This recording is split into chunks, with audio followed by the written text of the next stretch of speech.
सभी दर्शकों को हमारी राधे राधे। दर्शकों, आप सभी का स्वागत है हमारे मंच पर। दर्शकों, जैसा कि आप जानते हैं, यहाँ हम केवल वही कहानियाँ लाते हैं जिससे कुछ समाज में जागरूकता फैल सके।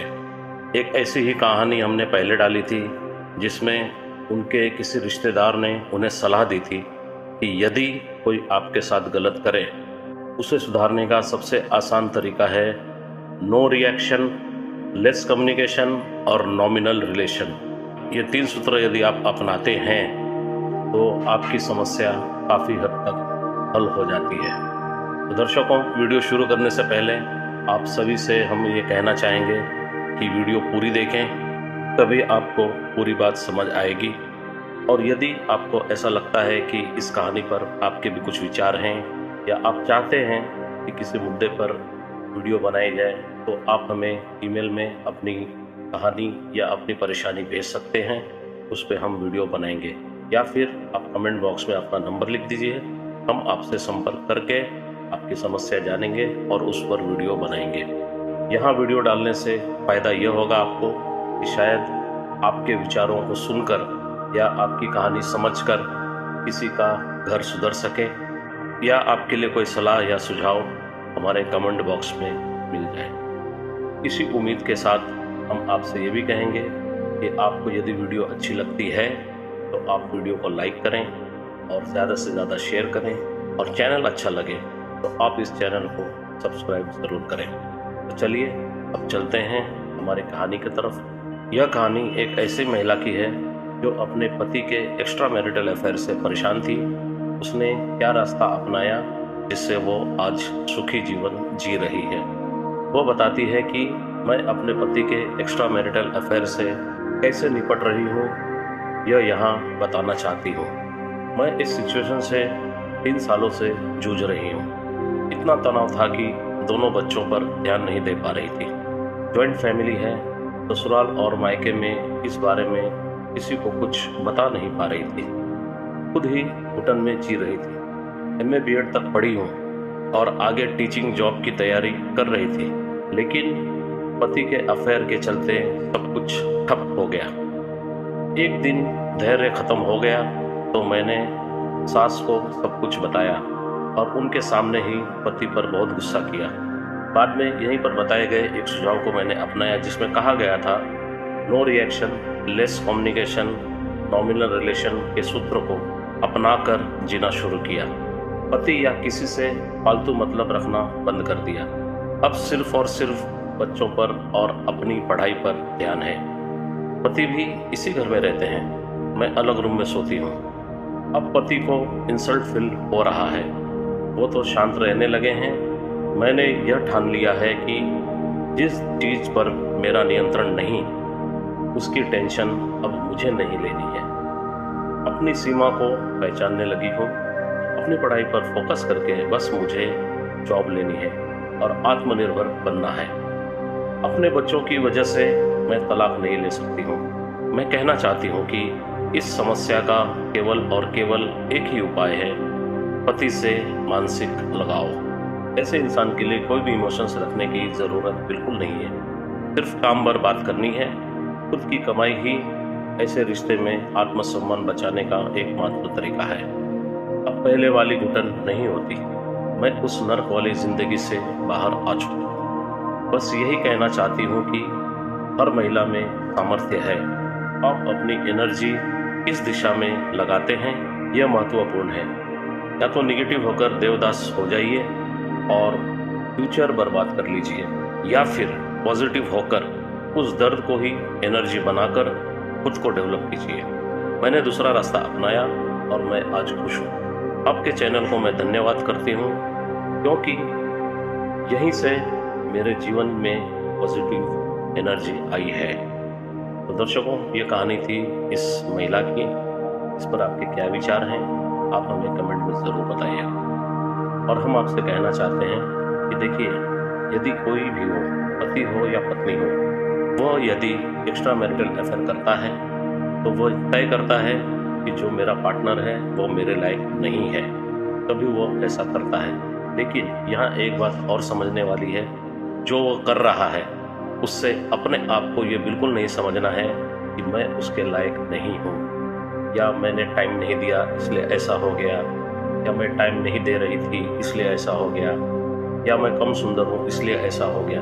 ऐसा कुछ भी नहीं है, बल्कि जो एक्स्ट्रा मैरिटल अफेयर रखता है या रखती है वो खुद चरित्रहीन है, इसलिए ऐसा करते हैं। यदि वह चरित्रहीन नहीं होते तो दुनिया में बहुत से ऐसे लोग हैं जिनको बहुत सी तकलीफें हैं, फिर भी वो झेलते हैं, और जो नहीं झेलना चाहते वो या तो तलाक ले लेते हैं या फिर अलग हो जाते हैं। जैसे यह महिला ने अपने आप को उससे अलग कर लिया। यह सही रास्ता है। ऐसा किसी को नहीं करना चाहिए कि यदि मेरा पति ऐसा कर रहा है या मेरी पत्नी ऐसा कर रही है तो मैं भी बदला लेने के लिए वैसा ही करूं। अपने कर्म को किसी से बदला लेने के लिए खराब करने की जरूरत नहीं है। ऊपर वाला सब देखता है। ऐसा भी हो सकता है कि आपका पति या पत्नी जो एक्स्ट्रा मैरिटल अफेयर में है वह दोबारा आपके पास आए लौटकर। उनका दोबारा लौटकर आना इसलिए नहीं होता है कि उन्हें आपसे प्रेम हो गया है। प्रेम होता तो जाते ही नहीं, और आने का सिर्फ इतना ही अर्थ है कि वो कहीं से बुलाए गए हैं, और यदि आपने उस समय उनको सहारा दे दिया, उनके दुख में सहभागी हो गए, तो वो फिर से कुछ दिन बाद अपने आप को तैयार कर लेंगे कि दूसरा कोई फिर ढूंढा जाए। इसलिए उन्हें बिल्कुल मौका नहीं देना है, उनसे बिल्कुल अलगाव ले लेना ही सबसे सही उपाय है। और यदि आप उसके दुख में सहभागी हो गए तो ऊपर वाले की नज़र में आप भी गुनहगार हैं। आपने भी उसके गुनाह में शरीक होने का मन बनाया है, और जब ऊपर वाला उसको तकलीफ देना चाहेगा तो उसके जरिए आपके बच्चों को, आपके माता पिता को, या जितने भी लोग उसके दुख में शरीक हैं सबको तकलीफ देकर ही उसको तकलीफ देगा। और यदि आप लोग सब उससे अलगाव कर लेते हैं, पूरा परिवार यदि उससे अलगाव कर लेता है, तो यदि ऊपर वाले को उसको तकलीफ देना है तो केवल उसी को देगा।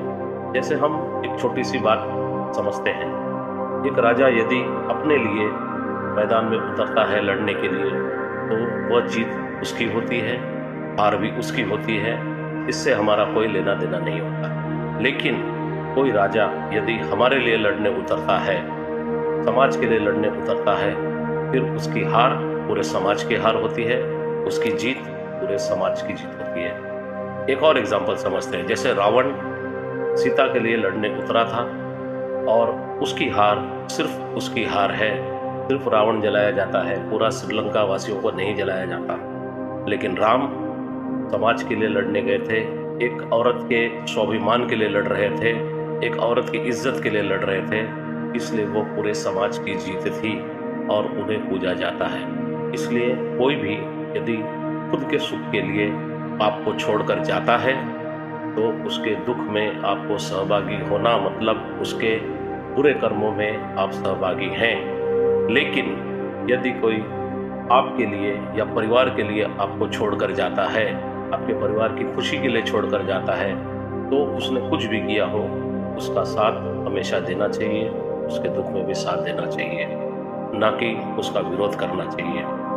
विरोध उसके कर्मों का करना चाहिए, उसका विरोध नहीं करना चाहिए, क्योंकि वो अपने परिवार के लिए ऐसा काम कर रहा था।